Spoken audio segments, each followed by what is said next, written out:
Assalamualaikum warahmatullahi wabarakatuh, Tabik pun. Selamat sore Tribuners yang ada di rumah. Jumpa lagi bersama saya Teguh Prasetyo di Urban Fest.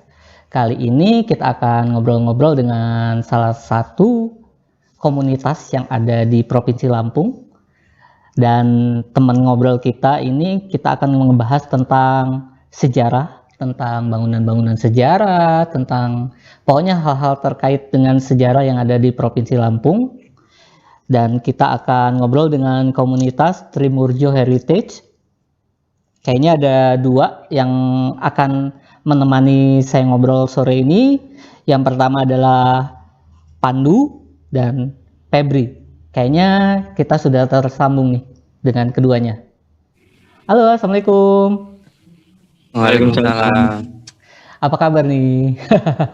Baik, Mas. Baik ya. Boleh memperkenalkan diri nggak nih? Siapa Oh, kakak-kakaknya ini? siap, Mas. Oke, Assalamualaikum. Saya Waalaikumsalam. Pandu Winujo Widodo, selaku ketua dari komunitas pegiat sejarah yang bernama Trimurjo Heritage. Kemudian selanjutnya itu, silakan.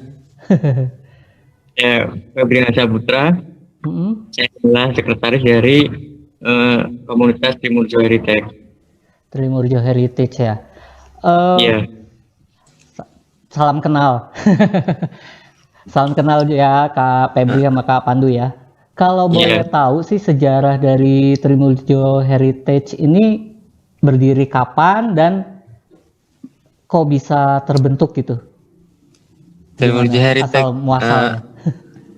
Trimurjo Heritage itu sebenarnya tadinya itu serikat teman itu, serikat teman 3 sampai 4 orang yang hobinya kita tuh dulu tadinya untuk nganalisis, evaluasi tentang bangunan-bangunan yang memiliki nilai sejarah di wilayah Trimurjo. Kemudian pada fase tertentu ada suatu titik ya, ketika itu kita mikir kok kita ini sering dapat info tentang melalui arsip, melalui data primer itu, tapi kok nggak ada gunanya untuk masyarakat, hanya untuk konsumsi kita sendiri. Dan kita kan sebagai sejarawan sebenarnya udah ya butuh data itu, tapi kan lebih membutuhkan sebenarnya masyarakat sebagai untuk identitas mereka. Kemudian kami sepakat untuk deklarasi, sebelum bukan deklarasi, untuk aklamasi bersama untuk mendirikan sebuah wadah pegiat yang fungsinya itu untuk mengedukasi masyarakat tentang identitasnya. Tentang banyak masyarakat Trimurjo yang nggak tahu kalau mengapa orang-orang Jawa itu datang ke Trimurjo, daerah Trimurjo, Metro, Batanghari.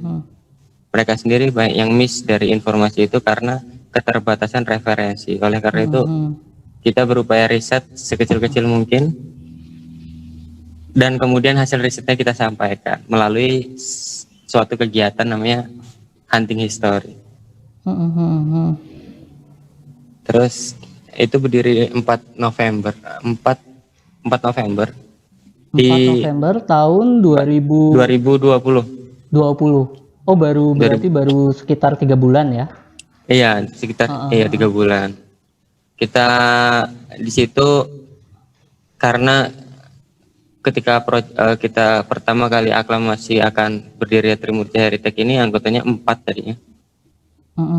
Si 4 itu yang 3 itu adalah si sejarah lokalnya. Kemudian yang satu lagi malah sudah keluar karena mungkin dia karena bukan pegiat sejarah tapi peminat. Kemudian Febri dan kemudian si Febri ini. Nah, mungkin itu sedikit sejarahnya lah. Sejarahnya ya. Kalau dari kegiatannya sendiri selain hunting-hunting tempat-tempat bersejarah seperti bangunan-bangunan kayak hunting foto dan sebagainya, apa nih Mas yang sudah dilakukan selama 3 bulan ini? Kita sementara prioritas kegiatan itu hunting itu tidak hanya sekedar foto Mas, tapi kita mengajak masyarakat awam bersama untuk mengenalkan mereka langsung ke objeknya, misalnya ke Bendungan Argogoro, yaitu salah satu bendungan yang sudah berdiri sejak zaman Hindia Belanda, itu yang di Tiga Nanang itu. Iya. Kita mengajak masyarakat awam, masyarakat umum untuk apa sih bendungan ini, fungsinya apa, didirikan tahun berapa. Nah, itu yang disebut hunting. Kemudian kalau kegiatan lainnya seperti kita mengikuti pameran foto di Metro, karena Trimurja Heritage ini sebenarnya cabang dari komunitas yang lebih besar lagi, itu namanya Arsenik. Anak cabang sebenarnya.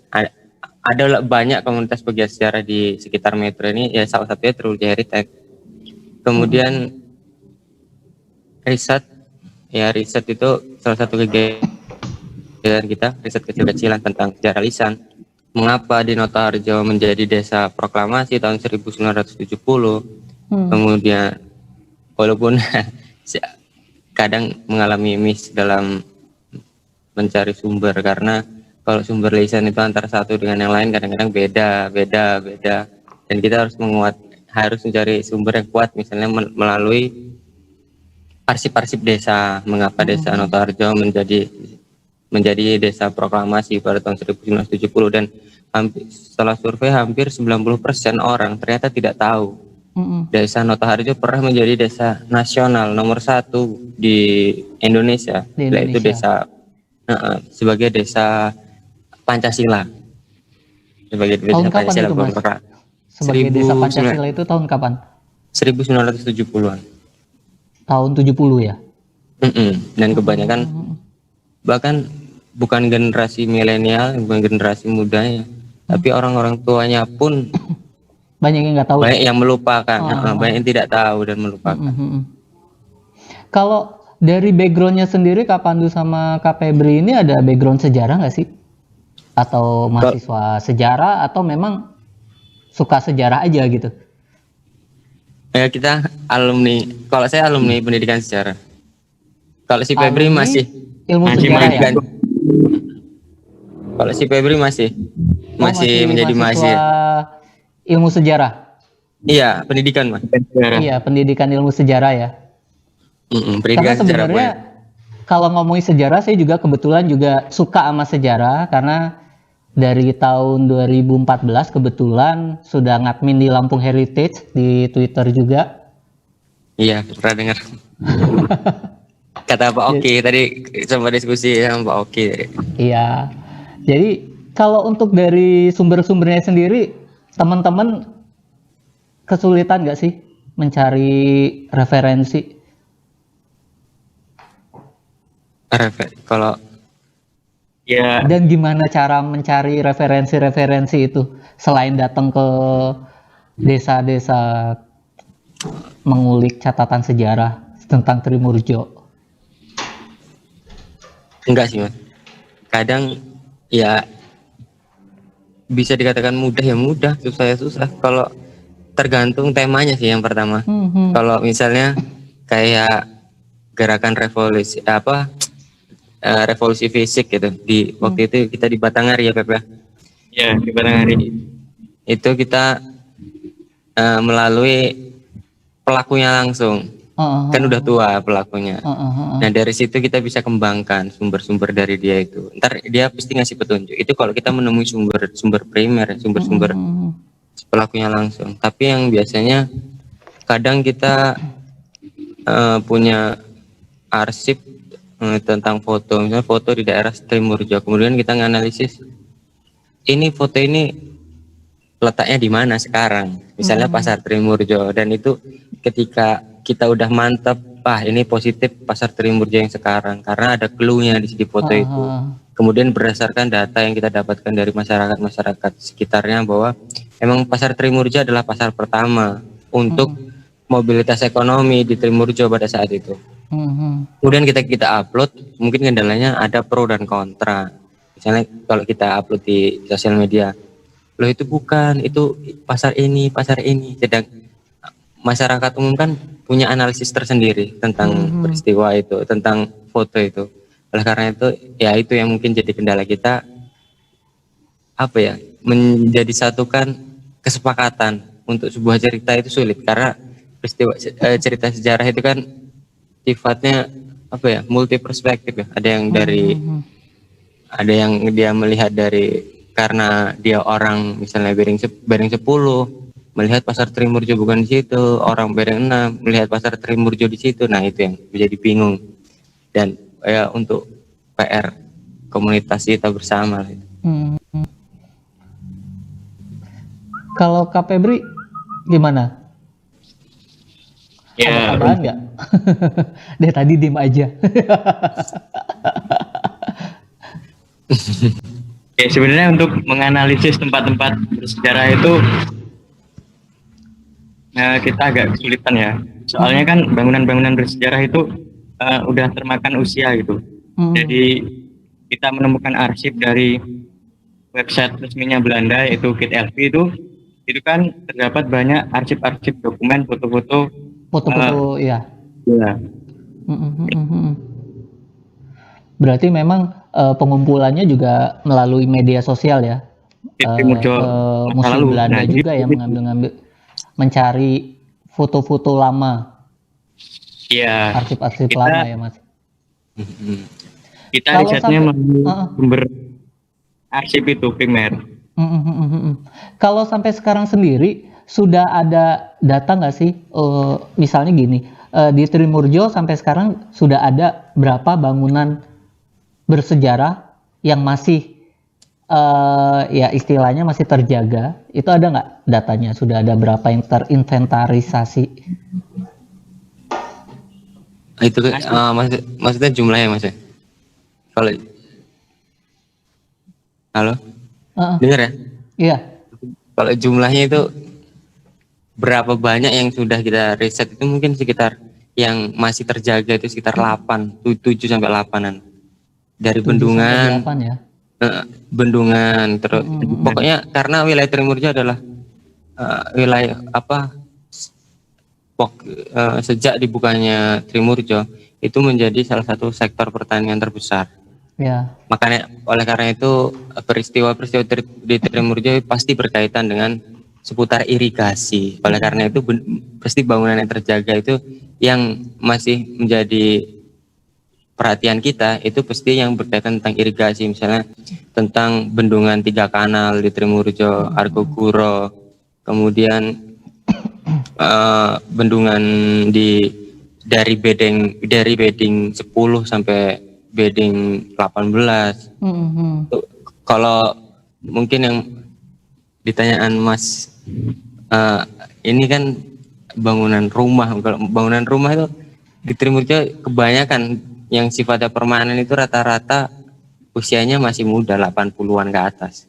Yang sejak didirikan dibukanya Trimurjo tahun 1936 itu sampai sekarang mungkin ada beberapa, dan itu kita belum ke arah sana, riset ke arah situ, karena misalnya kayak kemarin itu saya datang ke salah satu rumah bekas ini, dia salah satu tokoh PKI di desa, salah satu desa di Trimurjo. Kemudian ketika saya menanya kepada keluarganya akan bagaimana dulu Bapak itu berjuangnya gimana waktu Bapak masih ikut Partai Komunis, kemudian dia merasa agak sebuah ancaman itu, padahal kita kan sifatnya riset yang sifatnya akademik ya. Sifatnya hanya ingin mengulas ada cerita apa sebenarnya di balik rumah ini. Kemudian, cuman kan kalau ngomongin tentang PKI sampai sekarang pun itu masih menjadi momok buat masyarakat. Iya. Makanya ketika ada keluarga yang anggota keluarganya dulu terlibat dengan Partai Komunis, sepertinya memang masih menutup diri dia. Masih bau-bau ingatan tentang Orde Baru yang mereka didiskriminalisasi itu masih sangat lekat. Makanya juga masih sangat sulit sih untuk sangat terbuka untuk saat ini juga kan. Walau sebenarnya sekarang sudah sangat terbuka ya Mas ya. Iya. Itu sebenarnya saya punya tujuan itu Mas, itu kalau komunitas ini tuh untuk apa ya? Masyarakat itu tidak takut untuk menunjukkan jati dirinya. Karena kalau saya lihat rumah itu bangunannya bagus karena pada itu dibangun sekitar 1950-an. Sudah memiliki tekstur bangunan yang permanen. Dan karena saya tanya, ini bangunan ini dari arsitek apa namanya, bukan dari penggunaan atapnya itu yang masih kerucut bentuknya joglo, tapi dengan bangunan bawah yang permanen. Tapi rumah ini berbeda dari rumah lain. Kemudian saya tanya, kemudian masyarakat sekitar pun kadang-kadang ada yang oke, silahkan di riset, ada yang nggak usah, itu kan penjahat, itu kan, itu loh apa ya, label penjahat akan sebuah, padahal yang kita cari bukan dia penjahat atau bukan, tapi apa kontributor dia pada tahun 1950 sampai dia diburu ketika Soekarno lengser, dia diburu oleh tentara Indonesia untuk dieksekusi. Mengapa kok? Berarti kan dia punya peran vital, karena yang punya info itu cuman keluarganya, dan keluarganya nggak mau ngasih, ya itu mungkin privasi mereka untuk saat ini. Ya sebenarnya kan kalau misalnya fokusnya tentang bangunan, sebenarnya sejarah bangunannya aja. Tapi kan nilai bangunan itu kan dapatnya dari situ. Itunya tidak ya udah, itu kan menjadi off the record ya. Karena pasti ada kenangan luka sih terkait kalau sejarah korban keterlibatan PKI dan lain sebagainya, itu pasti ada luka sih. Iya, luka dari sejarah Republik Indonesia yang perlu diobati. Mas, kalau di Trimurjo sendiri penyebutannya daerahnya juga seperti sama kayak di Metro ya, Bedeng. Iya, benar. Berarti itu masih lekat sama kolonialisme tahun 30-an ya. Untuk yang pertama kali di Metro Trimurjo kan sekitar tahun 34-an pertama kali. 35. Pertama kali warga Jawa ya ke itu. Iya. Berarti memang penamaan sampai sekarang itu masih melekat sampai sekarang ya. Kayak bedeng-bedeng gitu. C1, ya, B1. Gimana Mas Febri? Sebenarnya kan dulunya kan Metro sama Trimurjo itu merupakan satu kesatuan sebelum Metro menjadi kota tersendiri.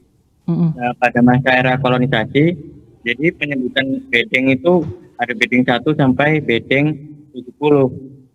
Nah, itu kalau sekarang itu mencakup wilayah Lampung Tengah, Metro, dan Lampung Timur.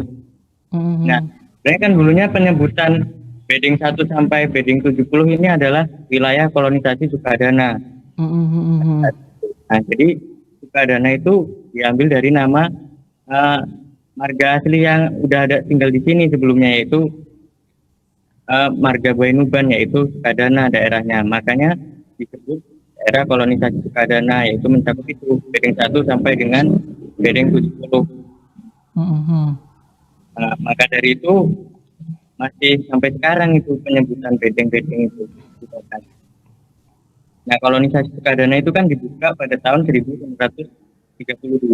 Iya, 32. Perluasan dari wilayah kolonisasi pertama, yaitu Gedung Tataan yang dimulai pada tahun 1905. Semenjak dibuka 1932 itu ya disebutnya kolonisasi Sukadana. Berarti memang sampai sekarang kayak penempatan rumah, terus kayak ada lapangan, masjid, itu menyerupai daerah-daerah yang ada di Jawa ya Mas. Kayak ada alun-alun dan lain sebagainya ya. Iya. Struktur ininya, tata kotanya itu Iya, sama tata kota. seperti di Jawa. Ya, karena biasanya kalau orang misalnya orang Sidoaran gitu, Sidorejo itu sedikit yang mereka tahu kalau sebenarnya mereka itu dulu di situ. Kalau mungkin sekarang udah ada pendatang yang baru ya di masa reformasi, di masa Orde Baru.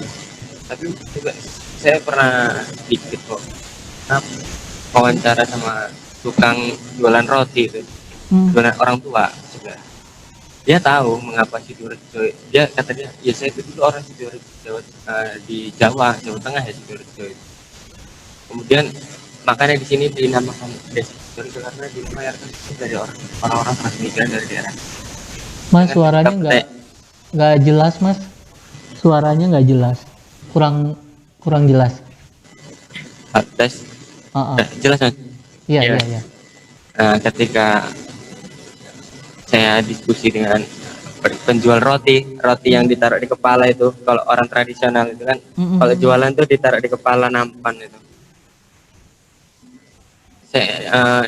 Orang Mbah itu ngomong kalau dia itu warga asli Sidoarjo Jawa Tengah Jawa Timur ya, Sidoarjo itu.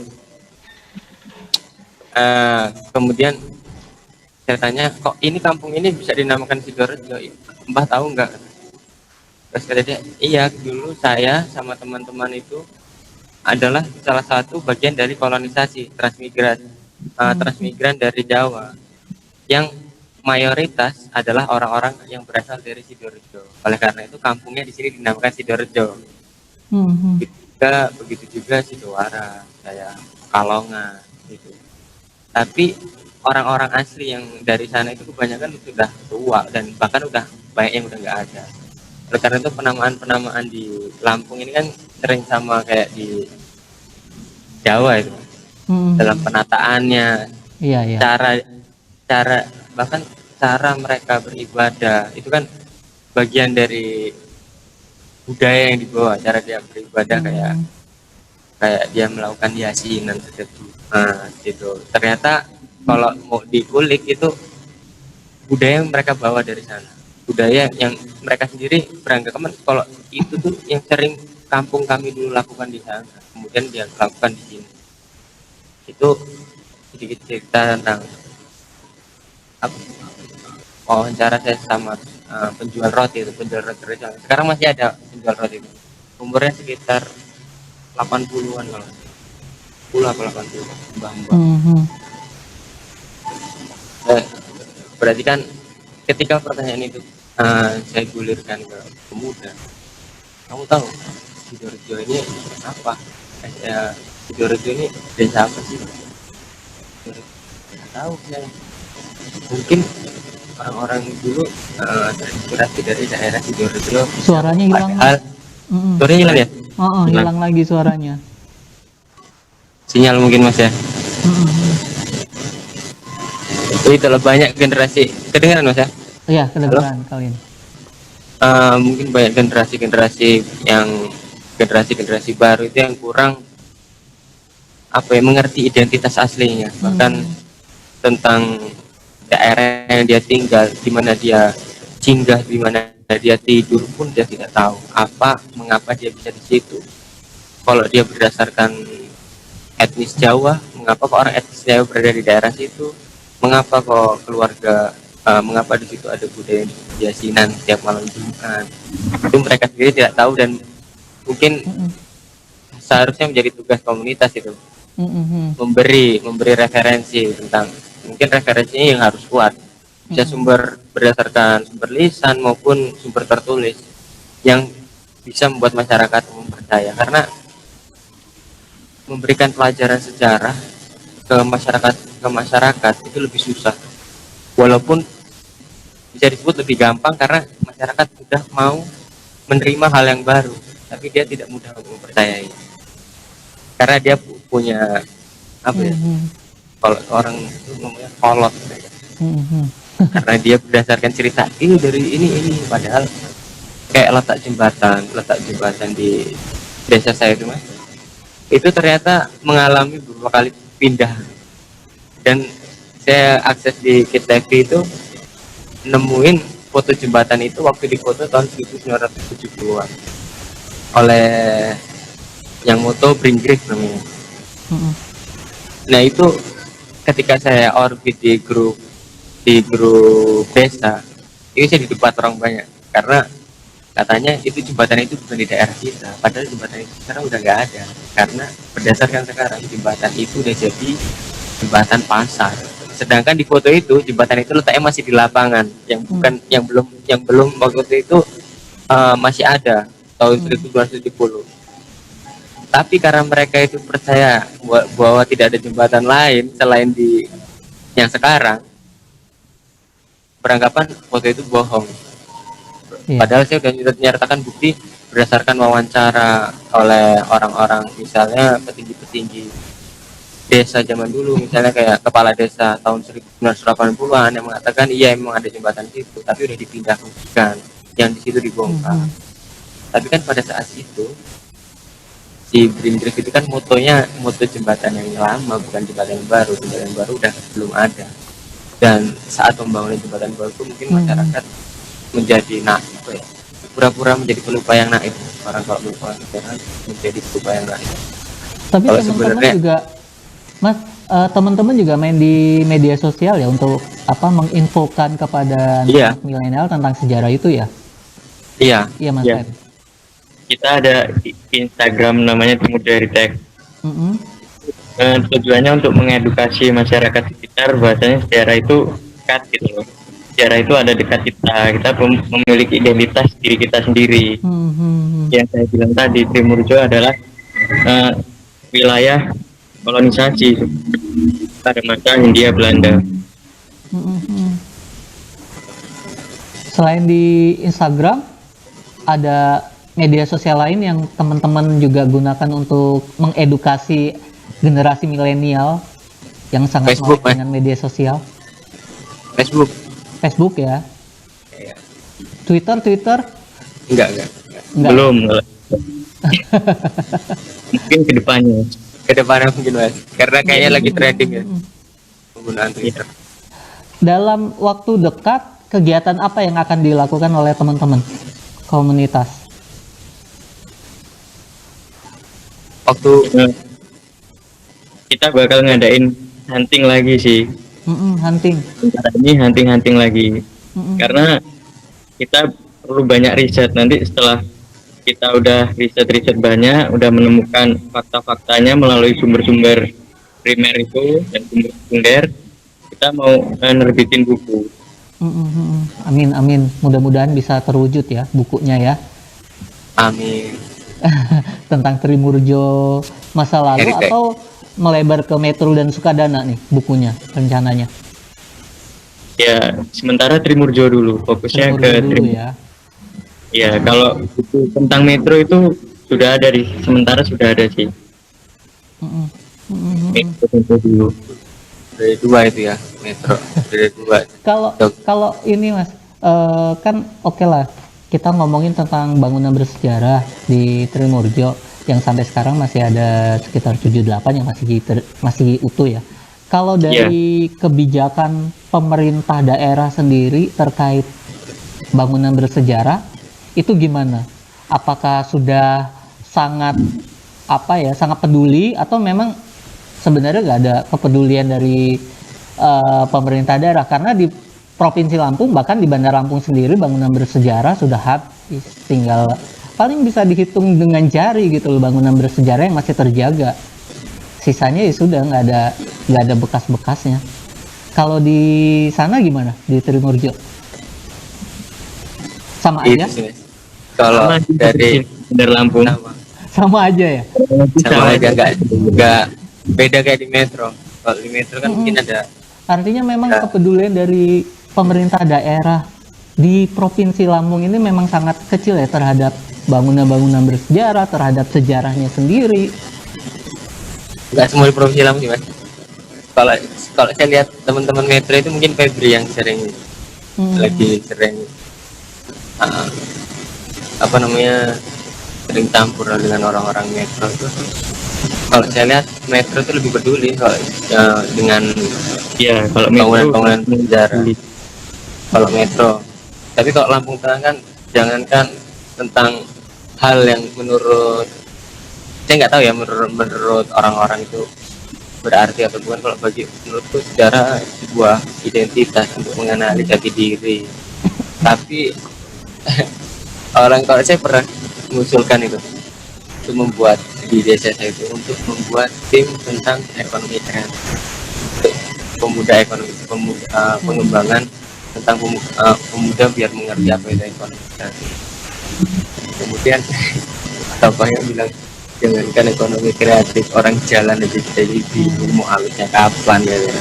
Itu baru itu, belum soal nanti kalau kayak tentang kita pengen untuk tim kerja kerja ya kayak ini kayak mungkin kalau menurut saya lebih apa ya, menurut mereka mungkin gak ada kualitasnya di mata mereka gitu kan ya, nggak penting ini, udah nanti dulu tandang dulu, pangan dulu gitu kan.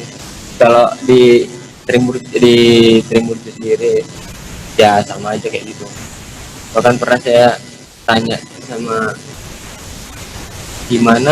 tanya sama tokoh itu, tokoh desa, gimana sih Pak, di daerah kita ini banyak bangunan-bangunan yang harus dijaga, dirawat, sedangkan dari masa dia kita pemuda harus sifatnya independen untuk merawat itu semua dari biaya, masa nggak ada lirikan dari pemerintah.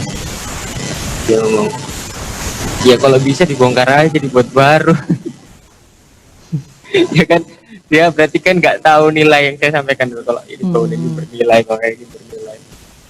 Ya udahlah, itu secara lisan aja udah ditangkap kayak gitu ya, tapi nggak tahu kita kalau secara tertulis kita mengajukan apa proposal tentang pelindungan bangunan yang bersifat kayak makamnya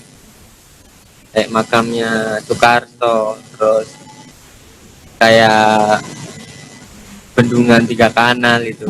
Kalau 3 kanal kan itu udah di bawah dinas PU. Jadi ya karena secara fungsi dia masih aktif, tapi secara nilai sejarah ya biar masyarakat sendiri lah menjaga, merawat dan ya memang kondisinya seperti itu sih.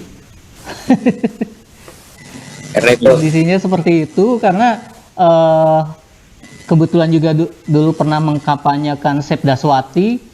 Aku dari tahun 2014 mengkampanyekan itu sampai sekarang ternyata juga masih belum selesai juga persoalan penyelamatan rumah Daswati. Bahkan yang sampai sekarang juga teman-teman penyelamat Daswati juga sudah bergerak, juga belum selesai. Dulu sudah lobby sampai ke gubernur juga nggak selesai, dari zaman Gubernur Sarudin, Rido Picardo juga nggak selesai penyelamatan rumah Daswati. Artinya memang dari kebijakan pemerintah daerah sendiri memang untuk penyelamatan bangunan-bangunan bersejarah masih menjadi PR ya. Harapan teman-teman apa nih terakhir? Harap untuk kedepannya ya.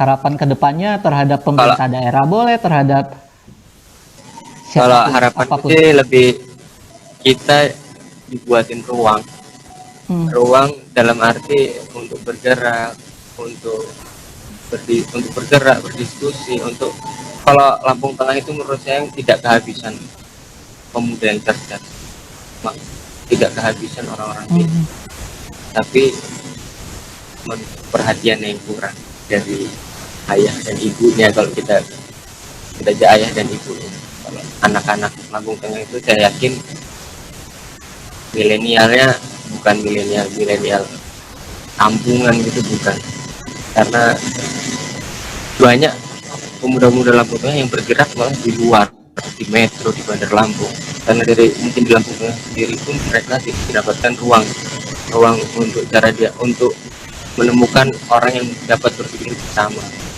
Kayak mungkin kayak komunitas Cambridge Heritage ini kedepannya mungkin ya bisa menjadi salah satu bisa di garda depan untuk melestarikan peninggalan dari masa lampau. Itu sih. Kalau Mas Febri apa harapannya? Ya harapannya jadi dengan adanya komunitas Trimurjo Heritage ini ya, masyarakat itu menjadi teredukasi dengan adanya gerakan-gerakan kami yang melalui riset tersebut, sehingga masyarakat ini mengetahui identitas atau jati diri mereka sendiri, sehingga masyarakat umum itu turut serta